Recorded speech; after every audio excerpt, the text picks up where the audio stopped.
Chapter 9. Powder and Arms. The Hispaniola lay some way out, and we went under the figureheads and around the sterns of many other ships, and their cables sometimes grated beneath our keel and sometimes swung above us. At last, however, we swung alongside, and were met and saluted as we stepped aboard by the mate, Mr. Arrow, a brown old sailor with earrings in his ears and a squint. He and the squire were very thick and friendly, but I soon observed that things were not the same between Mr. Trelawney and the captain. This last was a sharp-looking man who seemed angry with everything on board, and was soon to tell us why, for we had hardly got down into the cabin when a sailor followed us. "Captain Smollett, sir, axing to speak with you," said he. "I am always at the captain's orders. Show him in," said the squire. The captain, who was close behind his messenger, entered at once and shut the door behind him. "Well, Captain Smollett, what have you to say? All well, I hope, all ship-shape and seaworthy?" "Well, sir," said the captain, "better speak plain, I believe, at the risk of offence. I don't like this cruise. I don't like the men, and I don't like my officer. That's short and sweet." "Perhaps, sir, you don't like the ship?" inquired the squire, very angry, as I could see. "I can't speak to that, sir, not having seen her tried," said the captain. "She seems a clever craft. More I can't say." "Possibly, sir, you may not like your employer either," said the squire. But here Dr. Livesey cut in.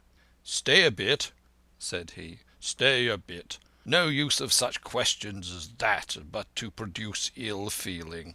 The captain has said too much, or he has said too little, and I am bound to say that I require an explanation of his words. You don't, you say, like this cruise. Now why?" "I was engaged, sir, on what we call sealed orders, to sail this ship for that gentleman where he should bid me," said the captain. "So far, so good. But now I find that every man before the mast knows more than I do. I don't call that fair. Now, do you?" "No," said Dr. Livesey, "I don't."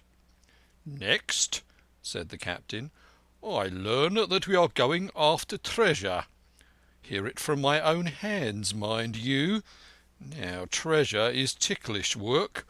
I don't like treasure voyages on any account, and I don't like them above all when they are secret and when, begging your pardon, Mr. Trelawney, the secret has been told to the parrot."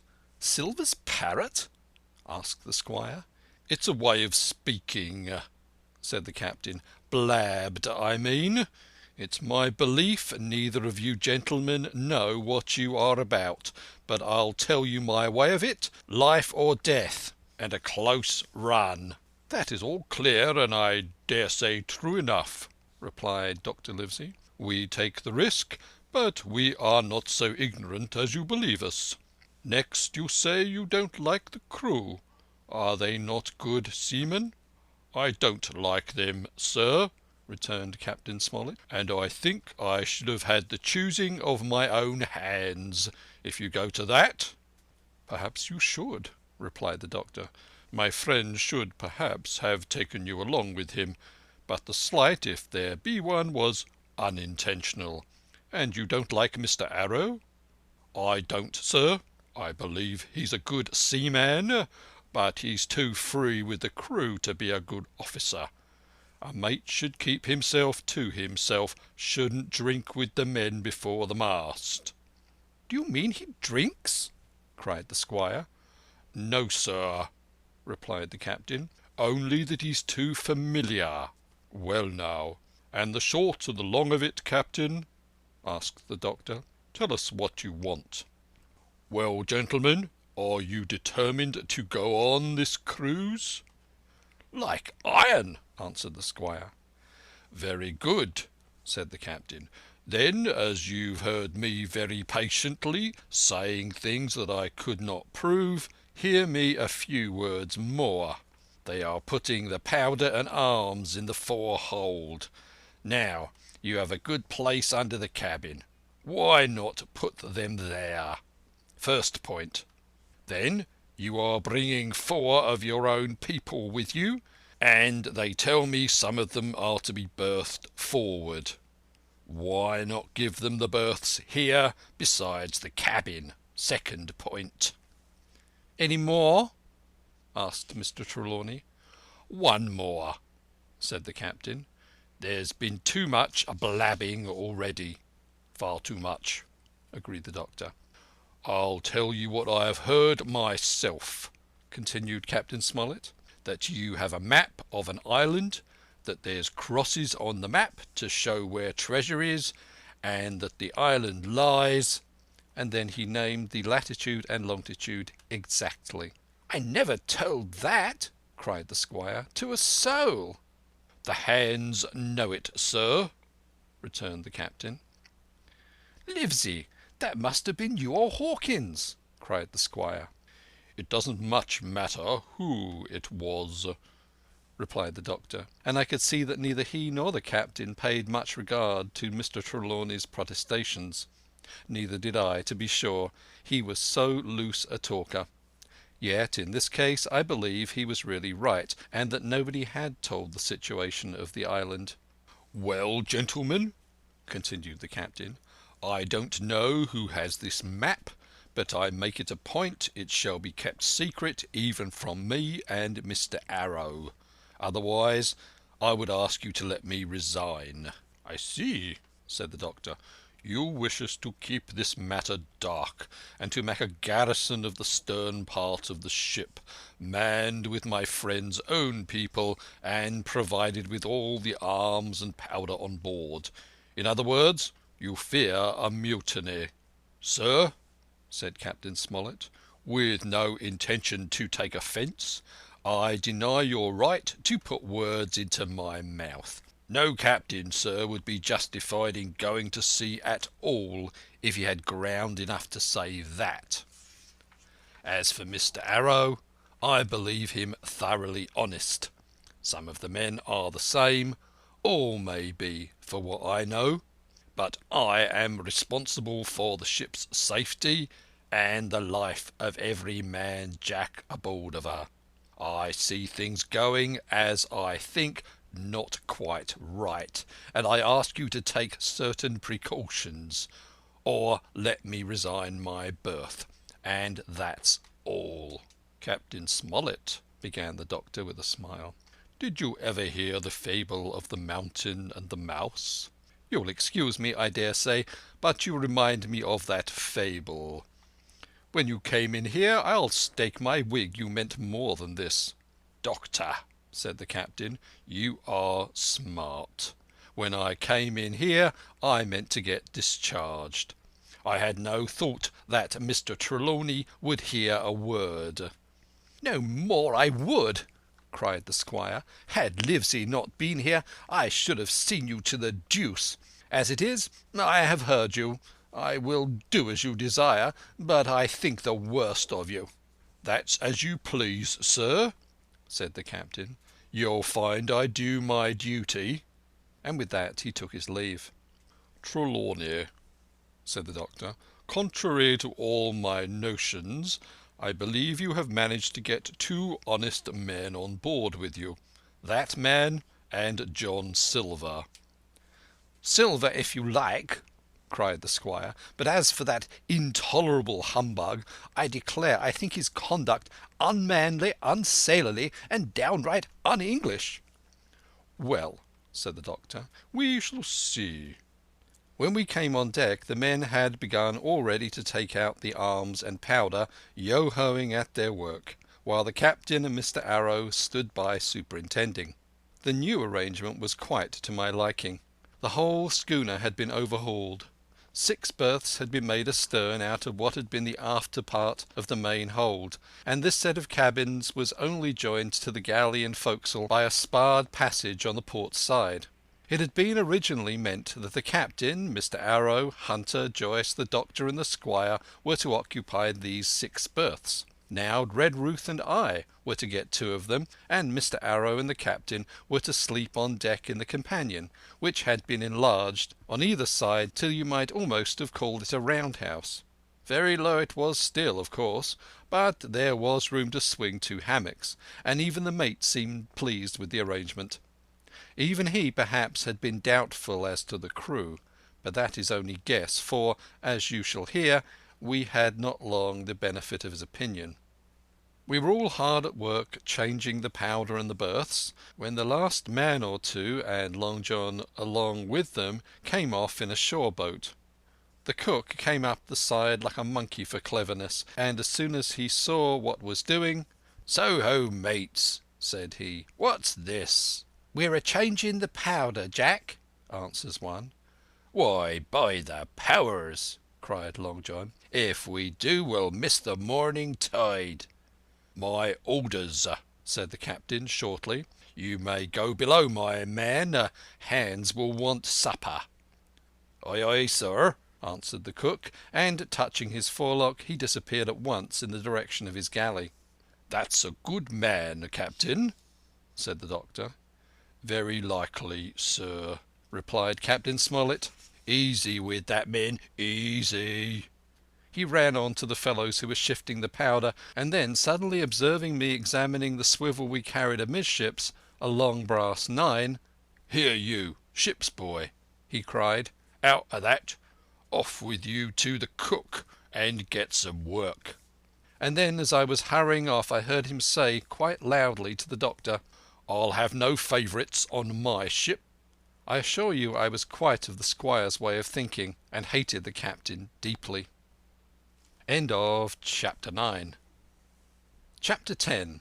The Voyage. All that night we were in a great bustle getting things stowed in their place, and boatfuls of the squire's friends, Mr. Blandley and the like, coming off to wish him a good voyage and a safe return. We never had a night at the Admiral Benbow when I had half the work, and I was dog-tired when, a little before dawn, the boatswain sounded his pipe and the crew began to man the capstan bars. I might have been twice as weary, yet I would not have left the deck. All was so new and interesting to me, the brief commands, the shrill notes of the whistle, the men bustling to their places in the glimmer of the ship's lanterns. "Now, Barbecue, tip us a stave," cried one voice. "The old one," cried another. "Aye, aye, mates," said Long John, who was standing by with his crutch under his arm, and at once broke out in the air and words I knew so well. 15 men on a dead man's chest. And then the whole crew bore chorus. Yo ho ho and a bottle of rum. And at the third ho drove the bars before them with a will. Even at that exciting moment it carried me back to the old Admiral Benbow in a second, and I seemed to hear the voice of the captain piping in the chorus. But soon the anchor was short up, soon it was hanging dripping at the bows, soon the sails began to draw, and the land and shipping to flit by on either side, and before I could lie down to snatch an hour of slumber, the Hispaniola began her voyage to the Isle of Treasure. I am not going to relate the voyage in detail. It was fairly prosperous. The ship proved to be a good ship, and the crew were capable seamen, and the captain thoroughly understood his business. But before we came the length of Treasure Island, 2 or 3 things had happened which require to be known.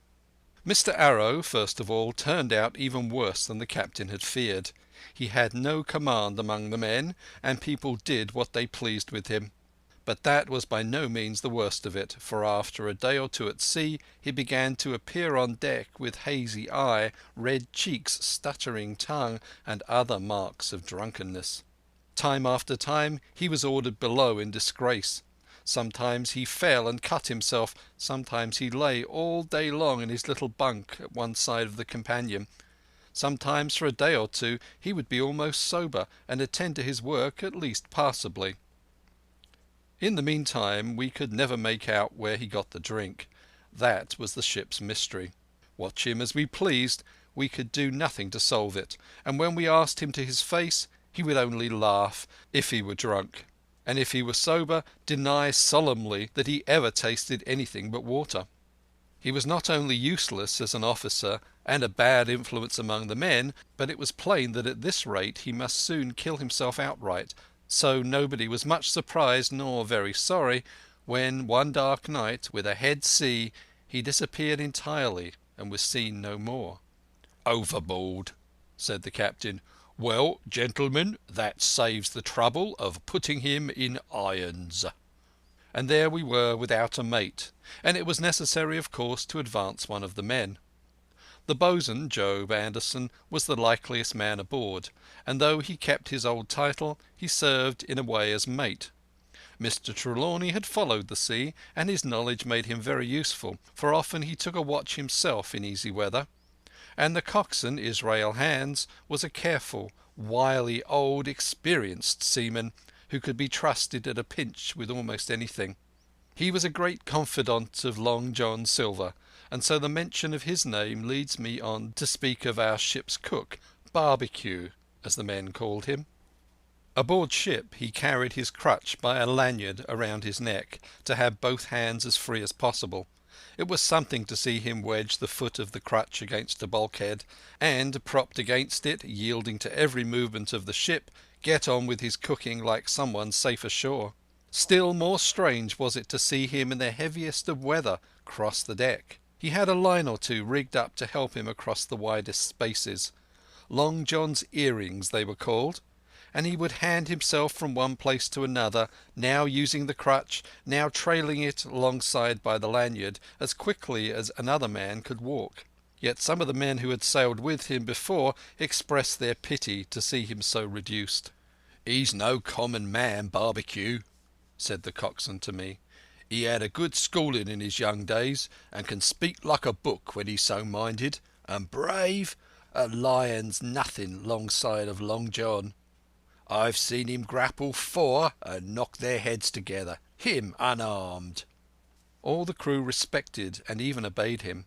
He had a way of talking to each and doing everybody some particular service. To me he was unweariedly kind, and always glad to see me in the galley, which he kept as clean as a new pin, the dishes hanging up burnished, and his parrot in a cage in the corner. "Come away, young Hawkins," he would say. "Come and have a yarn with John. Nobody more welcome than yourself, my son. Sit you down and hear the news. Here's Captain Flint. I calls my parrot Captain Flint, after the famous buccaneer. Here's Captain Flint, predicting success to our voyage. Wasn't you, Captain?" And the parrot would say with great rapidity, "Pieces of 8, pieces of 8, pieces of 8, till you wondered that it was not out of breath, or till John threw his handkerchief over the cage. "Now that bird," he would say, "is maybe 200 years old, Hawkins. They live forever mostly, and if anybody see more wickedness, it must be the devil himself. She's sailed with England, the great Captain England, the pirate. She's been at Madagascar and at Malabar and Suriname and Providence and Portobello.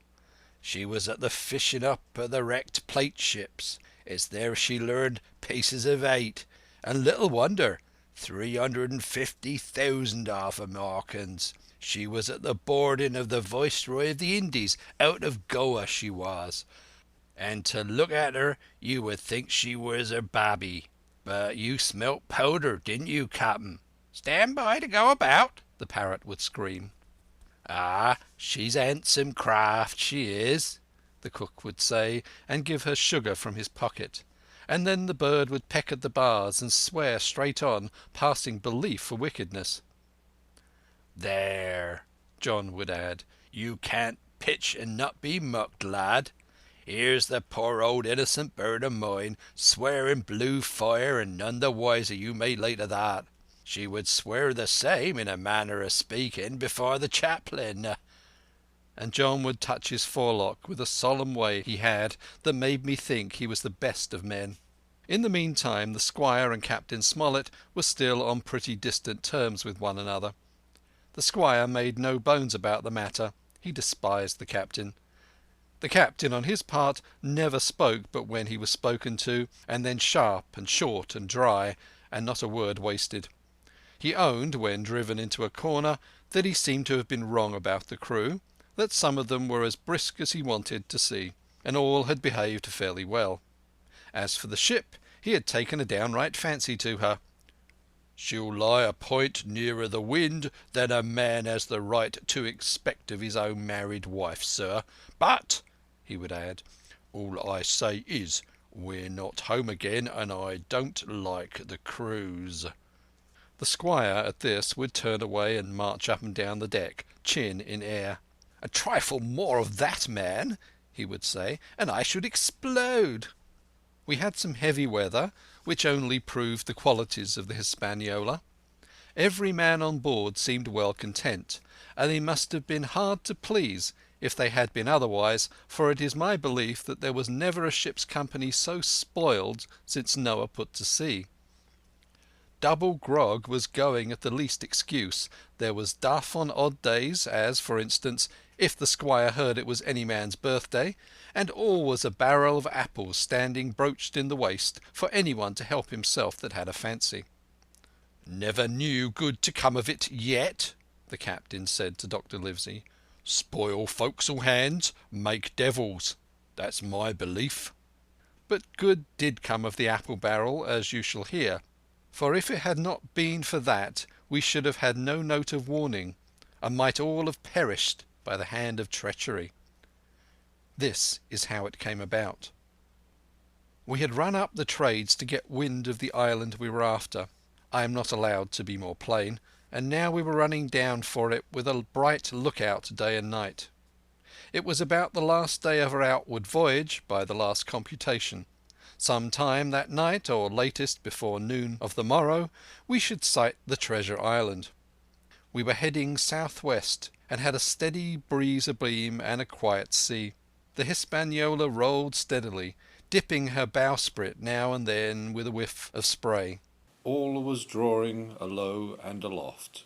Everyone was in the bravest spirits, because we were now so near an end of the first part of our adventure. Now, just after sundown, when all my work was over and I was on my way to my berth, it occurred to me that I should like an apple. I ran on deck. The watch was all forward, looking out for the island. The man at the helm was watching the luff of the sail and whistling away gently to himself, and that was the only sound, excepting the swish of the sea against the bows and around the sides of the ship.